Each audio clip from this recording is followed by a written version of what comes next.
Exchange rate, we move on to the recent increase in fuel prices that has sparked fresh concerns over the rising cost of living, with fears of a ripple effect across key sectors in the economy. Now, the church is now warning that the burden could weigh heavily on ordinary Kenyans and businesses. Now, they were speaking during the 70th Convention of the Baptists in Nakuru, where President Bernard Obuya urged the government to consider cushioning citizens against the harmful shocks.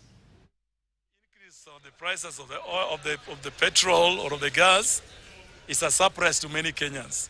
And the surprise is that it is something that has come and is very big. You know, the margin is very big. And it is really going to affect the normal citizen, because already the burden and already the prices of the goods have been very high. So we are just appealing to the government, because the responsibility of the government is to be able to make her people to enjoy and also make things work for her people. We know the reason about the wars that are going on that may affect the prices of the oil, but this is the time that the government needs to be able to come in and cushion, maybe by giving some money so that it can be able to cushion the prices of the oil, so that the normal mwananchi is not much affected by the cost of the living. Now, a fresh wave of